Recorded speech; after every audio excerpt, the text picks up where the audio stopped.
You're entering Corsi Nation. This is Dr. Jerome Corsi. Today it's Friday. It's December 26th, 2025, the day after Christmas. I hope everybody had a great Christmas. As you can see, my bookcase is gone. I've moved. The divorce was final, and so I've left the family home, which I've lived for over 30 years, with my wife of 32 years, who divorced me after she had an affair. The post-trauma stress syndrome of the Mueller investigation, the Clyburn investigations, the constant politics, I think ultimately destroyed the relationship. And it's a long story, and I've told it before. But the point is, I'm now in transition. Right now, I'm in Virginia Beach for a while, and the month of January. I'll be then going to move to a new location in near Charlotte, North Carolina, with family to reunite the family and keep things going. It's a difficult time in my life for all these years of having been married, having been faithful to the marriage, and at the same time, I feel it's opening a new chapter. And I'm still trying to decide what that chapter is going to look like. I've done, as you know, a lot of writing. I've written over 50 books. I've worked very hard to try to turn back this neo-Marxism and cultural Maoism, this Islam, which seems to have united together now in an attempt to destroy Western civilization. I continue to fight to say that the Democratic Party has gone insane. It's lost its mind, is now supporting radical Islam. We have Zoran Mandami, going to be mayor of New York City. And he's going to, of course, suspend rent control and or impose it in a way that's more difficult for landlords to be able to raise rents at all.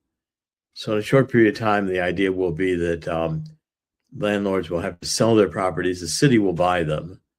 And of course, then Mandami will just open them up to more of the underclass to come into New York City to undermine the tax base. And New York will become like Chicago and many other the Democratic-controlled cities. It will become unlivable, become dangerous, become economically not productive. Fortunately, the Supreme Court ruled over the holiday that Donald Trump could send the Marines into Chicago. He might not be able to send the National Guard, but he can send the Marines. This is insanity. All Donald Trump has to do is invoke the Insurrection Act, and he can basically send the troops anywhere he wants to send them. But the point is that I think we're seeing in the country now a divide between the insane, woke, gender-obsessed left, who seems to love crime, loves releasing criminals, wants to flood the United States with illegal immigrants, does not want to have police, wants to have Muslims run the country, doesn't mind if the Somalis steal billions of dollars in aid.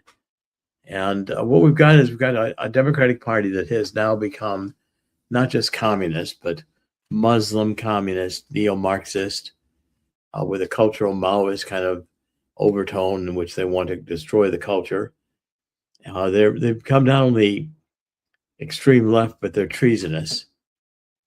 They don't see any point in continuing America.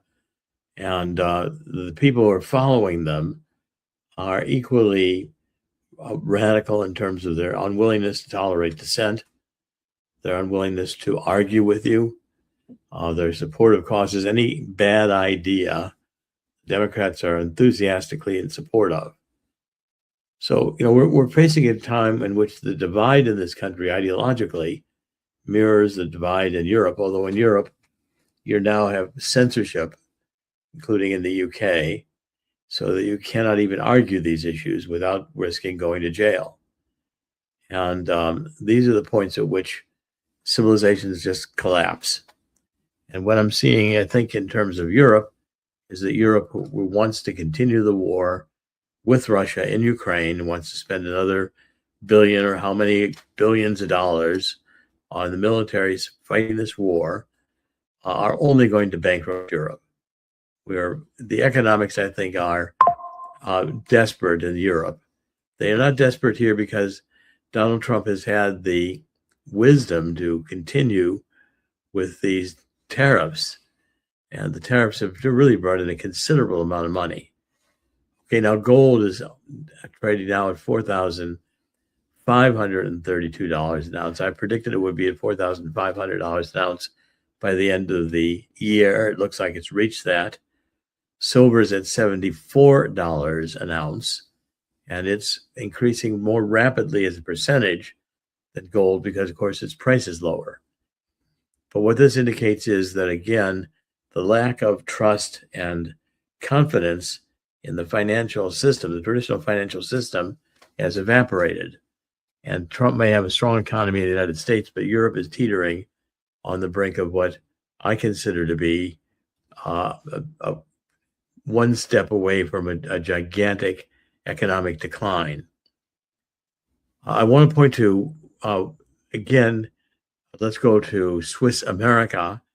Please do look at this offer for the 250 American Eagle $half, Walking Liberty $half. That's Walking Liberty $half, and these are almost 100% silver, and you can get them, I think, at a very reasonable price, which is virtually what they're worth in silver. Start getting some gold and silver because it will hold its value while your dollars are going to simply continue depreciating in their purchasing power. And at Swiss America, you can also get the book I've written with Dean Heskin, and I'm going to give you the number to call in a second here to get a free copy of the book. You can get a copy of the book by calling toll-free 1-800-519-6268, 1-800-519-6268. And the book is How the Coming Global Crash Will Create an Historic Gold Rush. I want to cover a couple more stories, but increasingly I see that Zelensky is wanting to continue the war. His new 20-point plan has no chance of success. And Zelensky continues to think that Europe will fight for his sovereignty. And I mean, the reality is that Russia's won the war, and the only way that Ukraine or the Europeans are going to take back the territory in Ukraine that Russia has is with a nuclear war. Now, the Europeans may be crazy enough to think that's okay. But the idea of going to nuclear war over Ukraine, I don't think is one the American people are going to support. I don't think the world is going to support it, even though we have the insanity of the EU determined to want to continue fighting for Ukraine. Of course, I would ask you to come on and comment in a minute, but I want to cover one more story, which essentially is that I think that the reality of what Europe is going to face now is a very aggressive rise of Islam, where Islam's reaching proportions where it's going to start demanding Sharia law.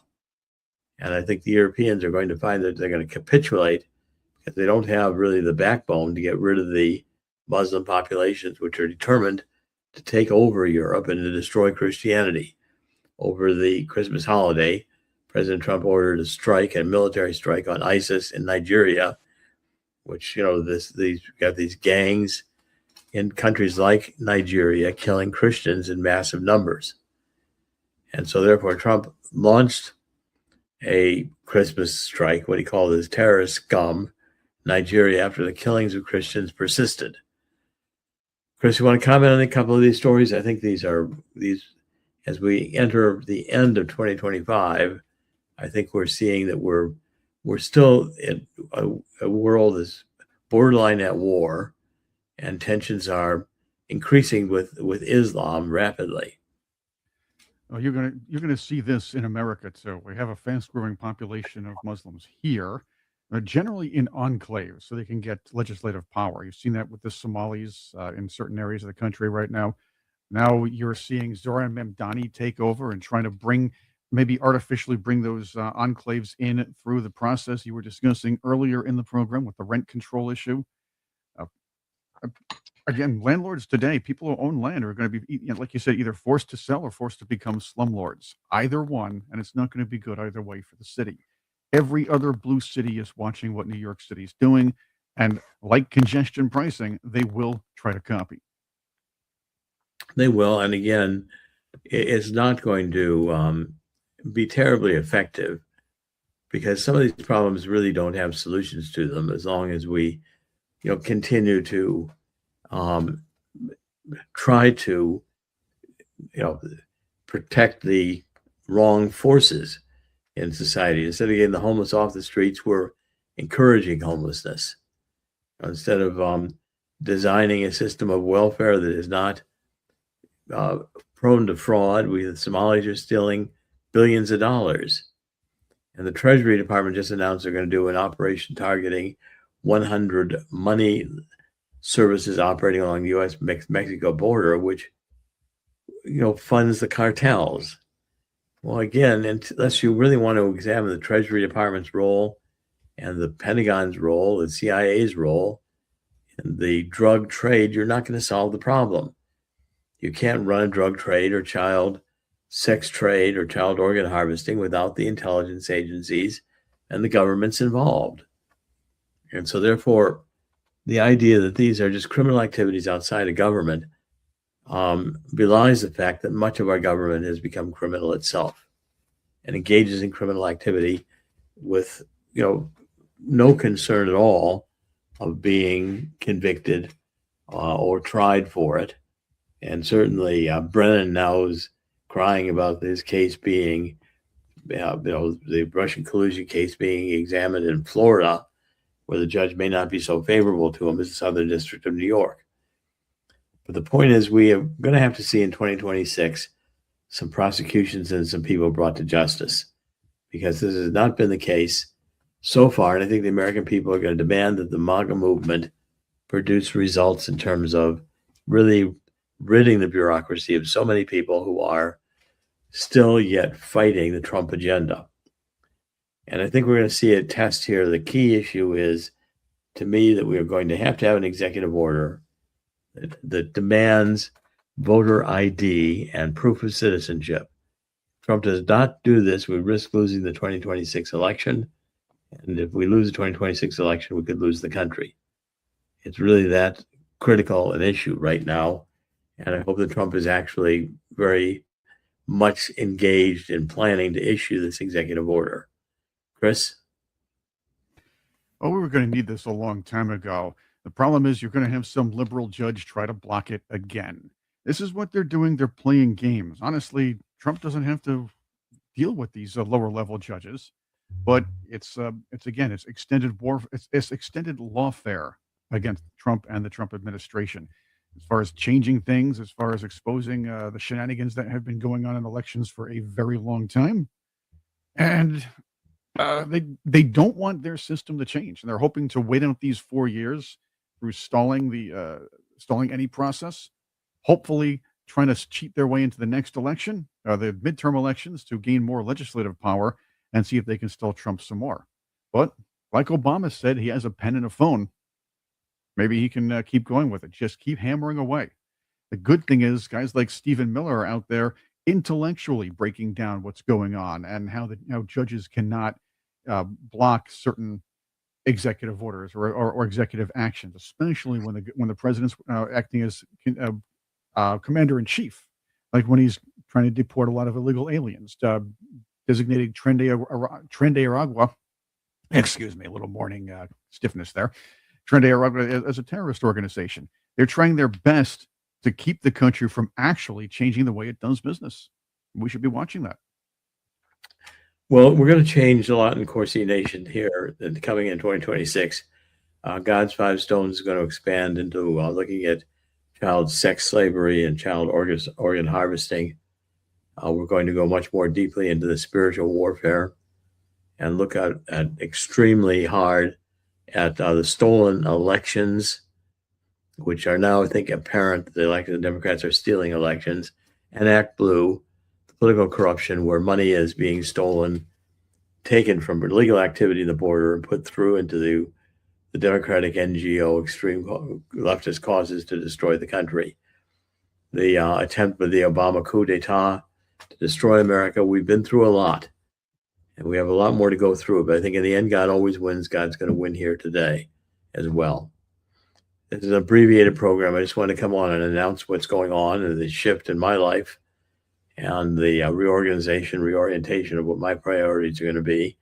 I want to thank everybody for all the years you've supported me. And I think we'll have one more round here, another chapter of CorsiNation.com that's going to, I think, continue to do some pretty exciting things. In the end, God always wins. God will win here too. Please join me in the spirit of 9/11, 2 Chronicles 7:14, that we get down on our knees and ask God to forgive us for letting the country get to this point. We don't need any more 9/11s. We don't need any more Muslim extremism. We don't need to have the moral decay of America with this gender dystopia, sex change operations on children who have not reached the age of puberty. We now understand the global warming was a hoax all along. Every idea the Democrats have championed in the last 50 years has been bad. It doesn't work. But in the end, God will win, and God will win here too. And America, I believe, will remain strong as long as we continue to fight. Thank you for joining us, CorsiNation.com. We will resume doing broadcasts, perhaps a little differently, but we will continue until 2026. Thank you. God bless.